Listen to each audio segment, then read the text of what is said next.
Hello everyone, good afternoon. कैसे हैं आप सब? आई होप आप सब अच्छे होंगे। हमारे नॉलेज की स्टोन कोचिंग इंस्टीट्यूट पर आपका हार्दिक एवं स्वागत एवं अभिनंदन है।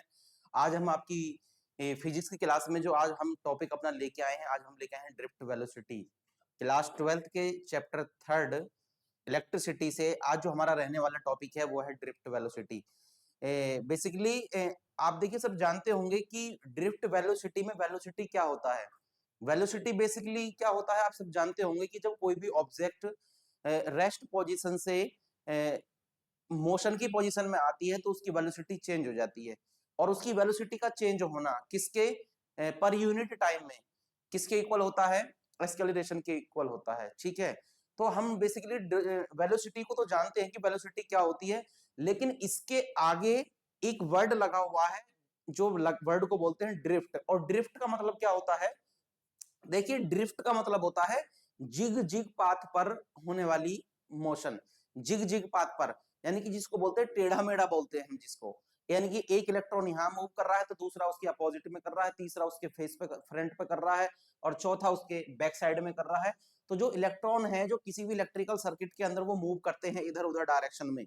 कभी इलेक्ट्रिकल सर्किट की दीवार वॉल से वो अट्रैक्ट करते हैं, इधर उधर आपस में अट्रैक्ट करते रहते हैं। तो उनके द्वारा जो क्रिएट होने वाली जो प्रोड्यूस होने वाली वेलोसिटी है उसको बोलते हैं हम ड्रिफ्ट वेलोसिटी। तो चलिए बिना देरी करते हम अपने टॉपिक को आगे बढ़ाते हैं। आई होप सब आप अच्छे से समझेंगे। तो देखिए, टॉपिक क्या है? ड्रिफ्ट वेलोसिटी है हमारा।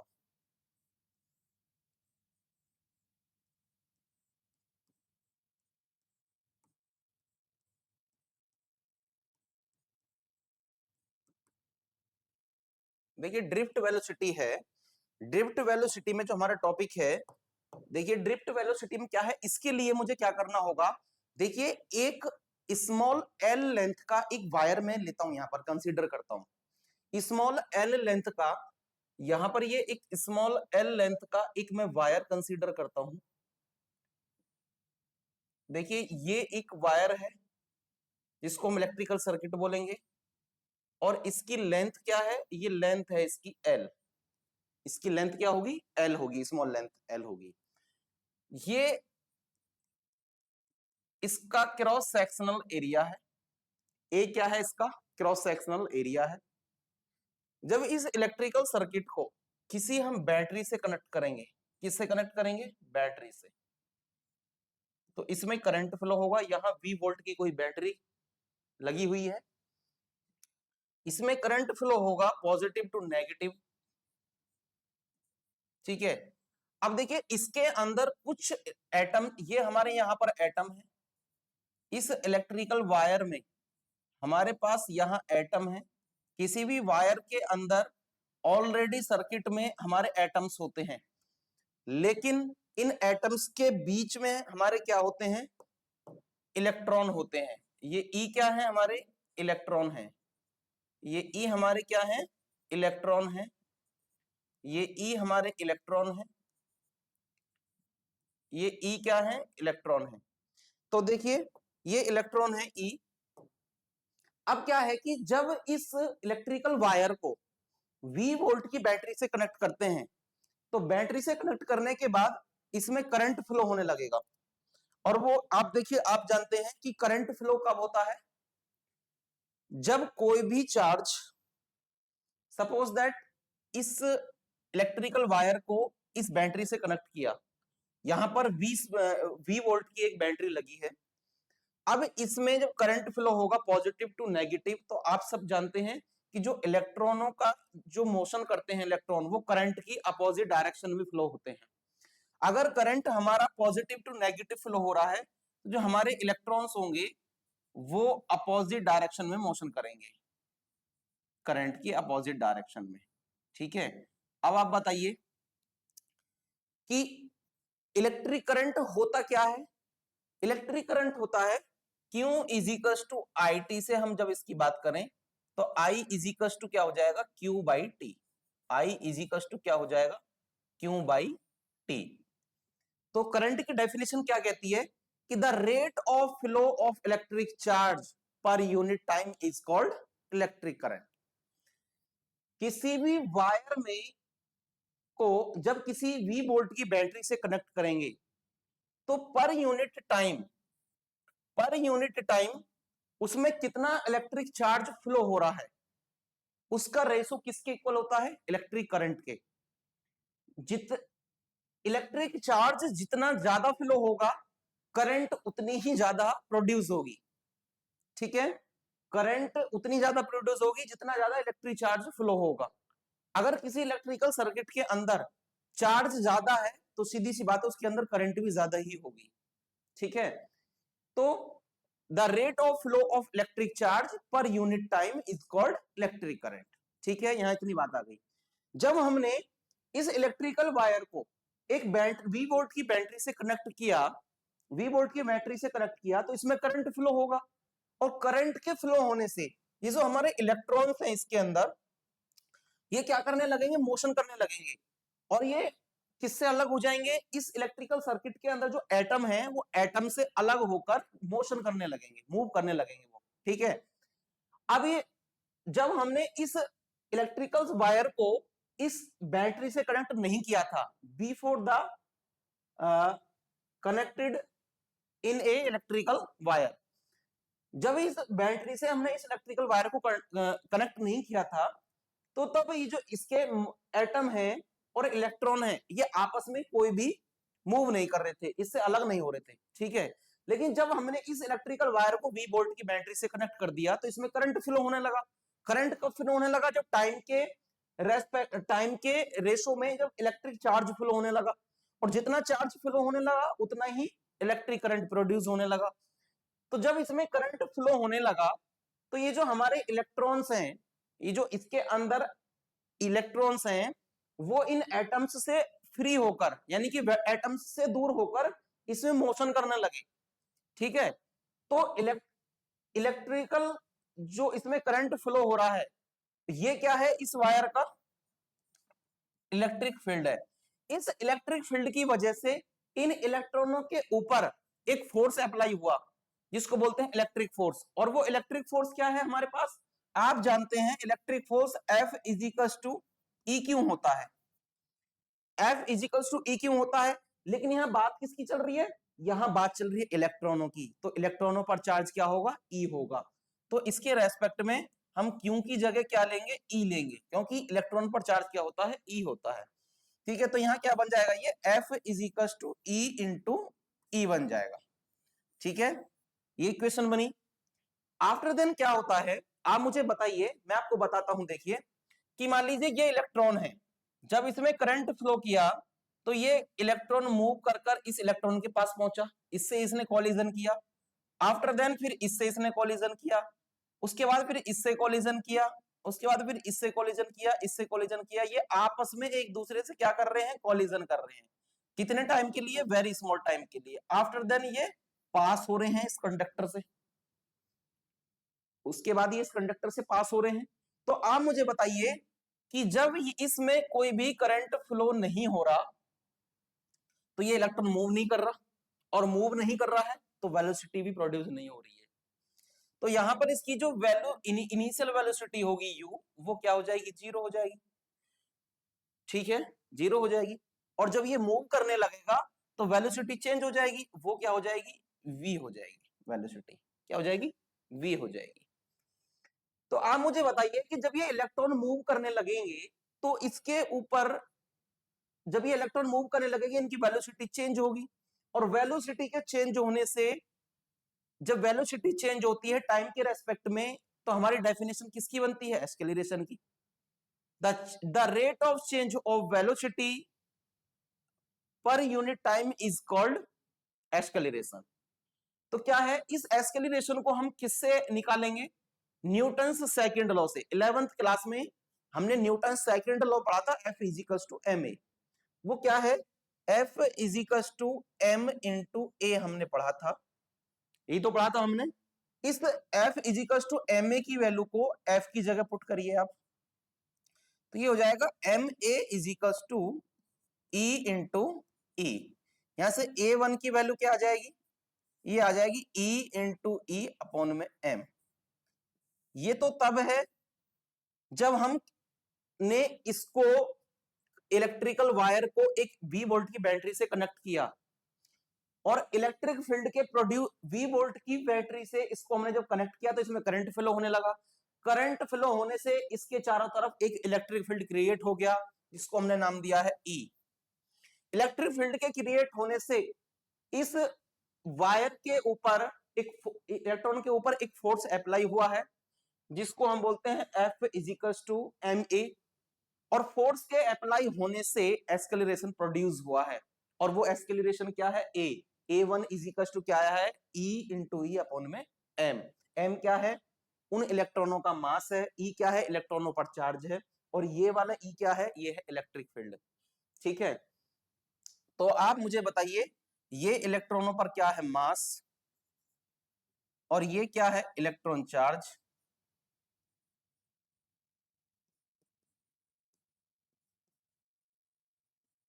और ये क्या है, इलेक्ट्रिक फील्ड।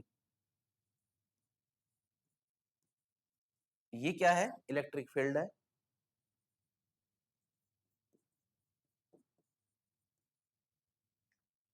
अब अब हमें क्या करना है कि जब ये इलेक्ट्रॉन को करंट फ्लो होने से जब ये मोशन करेंगे, तो देखिए यहां भी ये रेस्ट पोजीशन में इलेक्ट्रॉन है, तो इसकी इनिशियल वेलोसिटी 0 है।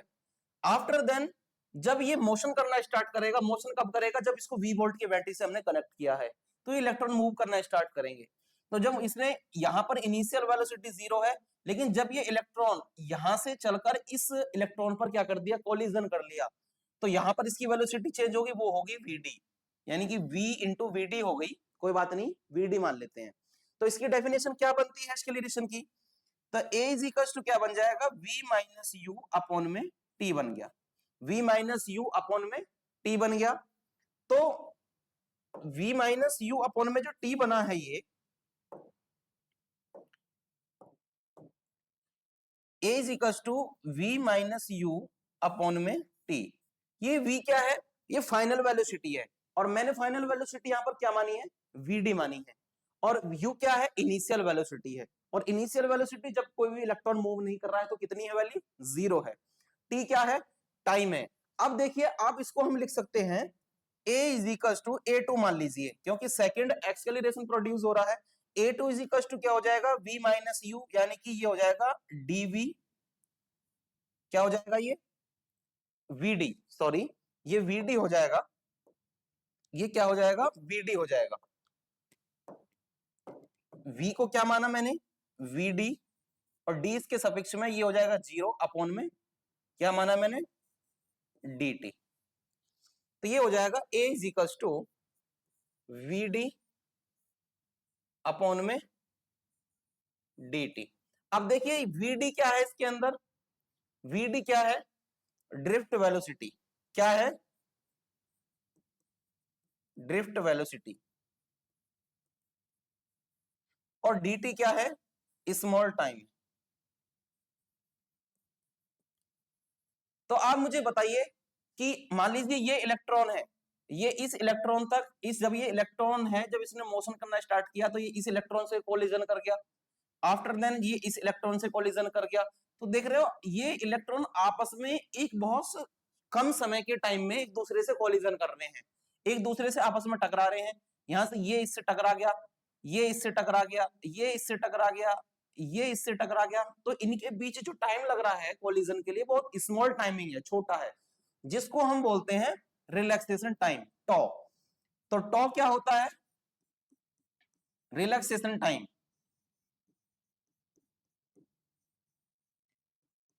रिलैक्सेशन टाइम, रिलैक्सेशन टाइम क्या है, टॉ। तो ये क्या हो जाएगा, a is equal to V D upon में क्या बोलेंगे हम इसको, टॉ बोलेंगे।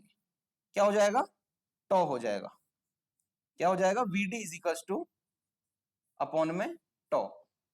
a2 की वैल्यू ये हमारे पास चल रही है, इसको इक्वेशन हम सेकंड मान लेते हैं, इसको हम इक्वेशन हमने फर्स्ट माना, और इसको हम मान लेते हैं सेकंड।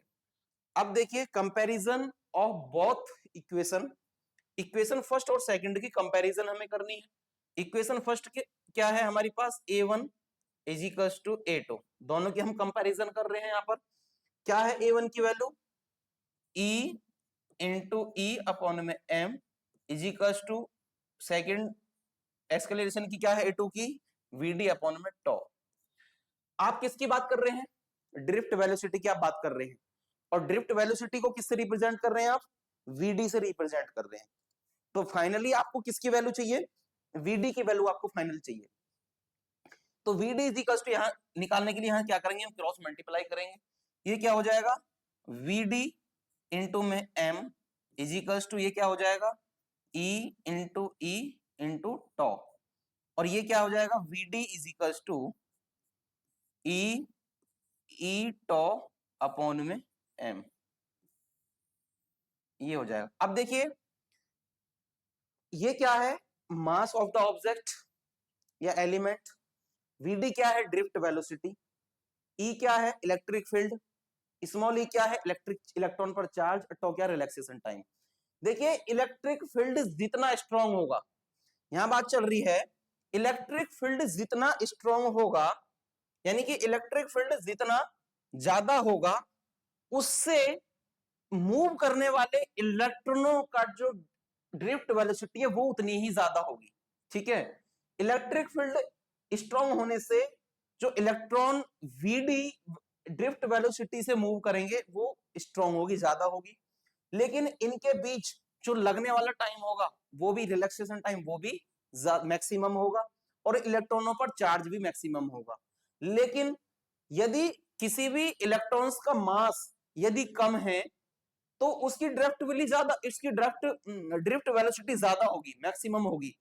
क्योंकि जितना इलेक्ट्रॉन का मास कम होगा वो ज्यादा वेलोसिटी से इंक्रीज होगा, वो ज्यादा वेलोसिटी से मूव करेगा। तो मास जितना किसी ऑब्जेक्ट में कम होगा, आज सपोज दैट मानिए कि जब किसी भी ऑब्जेक्ट को हम उठाते हैं तो जितना जितना उसमें वेट कम होगा, मास उसका कम होगा, उसको उठाना या उसके ऊपर फोर्स लगाना उतना ही इजी होगा, है ना। तो ये क्या है कि किसी भी इलेक्ट्रॉन्स पर यदि मास उसका कम होगा तो उसकी ड्रिफ्ट वेलोसिटी बहुत इंक्रीज ज्यादा होगी। ठीक है, लेकिन यदि किसी ऑब्जेक्ट पर मास मैक्सिमम है, ज्यादा है, तो उसकी ड्रिफ्ट वेलोसिटी वो क्या होगी? कम होगी, क्योंकि मास के रेसिप्रोकल है इलेक्ट्रॉन्स की ड्रिफ्ट वेलोसिटी। तो ये ड्रिफ्ट वेलोसिटी के अंदर क्या था? ये रीजन था कि ड्रिफ्ट वेलोसिटी इक्वल होती है, डायरेक्टली प्रोपोर्शनल होती है इलेक्ट्रिक फील्ड और इलेक्ट्रॉन पर होने वाले प्रोड्यूस चार्ज और रिलैक्सेशन टाइम के, बट रेसिप्रोकल होती है, इनवर्सली प्रोपोर्शनल होती है मास ऑफ द इलेक्ट्रॉन। ठीक है, तो आई होप आप सबको अच्छे समझ में आया होगा। आज की हमारी क्लास में होने वाला जो टॉपिक था चैप्टर 3 इलेक्ट्रिसिटी से, ये ड्रिफ्ट वेलोसिटी था। और आपको मैंने भी बता दिया है कि वेरी इंपॉर्टेंट डेफिनेशन है Q is equal to I T से, कि I is equal to Q by T. क्यों? इलेक्ट्रिक चार्ज क्या होता है? The rate of flow of electric current respected to time are equal to electric charge. लेकिन यहां से जब हम इलेक्ट्रिक करंट की वैल्यू बनाएं तो इलेक्ट्रिक करंट की डेफिनेशन क्या होगी? The rate of flow of electric charge per unit time is called electric current. यहां से अगर हम इलेक्ट्रिक करंट की यूनिट की बात करें तो करंट की यूनिट क्या हो जाएगी हमारी? करंट की हमारी यूनिट क्या हो जाएगी? ये क्या है? चार्ज है, किसको मेजर करते हैं? कूलाम में। चार्ज पर सेकंड, और कूलाम पर सेकंड या coulomb into second inverse, second inverse. ठीक है, या फिर इसको नेक्स्ट यूनिट आप दे सकते हैं एम्पियर, जिसको हम ए सिंबल से रिप्रेजेंट करते हैं। तो ठीक है, इसका मतलब है ये आई इक्वल टू क्या बता रहा है? आई इक्वल टू कह रहा है क्यू बाई टी। इसका मतलब है कि जो करंट है, जो हमारा आई करंट है, वो हमारा आई करंट है, ये डायरेक्टली प्रोपोर्शनल है किसके? चार्ज के। लेकिन हमारा नेक्स्ट स्टेप में जो करंट है वो रेसिप्रोकल है किसके? टाइम के। यदि किसी ऑब्जेक्ट का, यदि किसी इलेक्ट्रिकल सर्किट में टाइम ज्यादा होगा तो उसमें करंट कैसी होगी? कम फ्लो होगी, और करंट कम होगी तो टाइम ज्यादा होगा। लेकिन यहाँ पर क्या है कि करंट के डायरेक्टली प्रोपोर्शनल है क्या? Electric charge. किसी भी इलेक्ट्रिकल सर्किट के अंदर चार्ज जितना जितना मैक्सिमम होगा उसके अंदर करंट भी उतनी मैक्सिमम प्रोड्यूस होगी। चार्ज जितना मैक्सिमम फ्लो होगा करंट भी उतनी ही ज्यादा फ्लो होगी। तो आई होप आप सबको अच्छे से समझ में आया होगा। आज की हमारी क्लास में रहने वाला जो टॉपिक था यही था, सबको अच्छे से समझ में आया होगा। नेक्स्ट जो हम इसका टॉपिक लेके आएंगे, हम लेके आएंगे कि यहाँ ड्रिफ्ट वेलोसिटी है, लेकिन जो हमारा नेक्स्ट टॉपिक होगा वो होगा relation between drift velocity and electric current. यदि इसके अंदर अब करंट को यदि हम मेजर करें किसके साथ, ड्रिफ्ट वेलोसिटी के साथ। तब हमारा नेक्स्ट फॉर्मूला क्या निकल के आएगा, कल की वीडियो में हम उसको पढ़ेंगे। तो आई होप सबको अच्छे समझ में आया होगा। आज की क्लास के लिए इतना ही है। Have a nice day all student.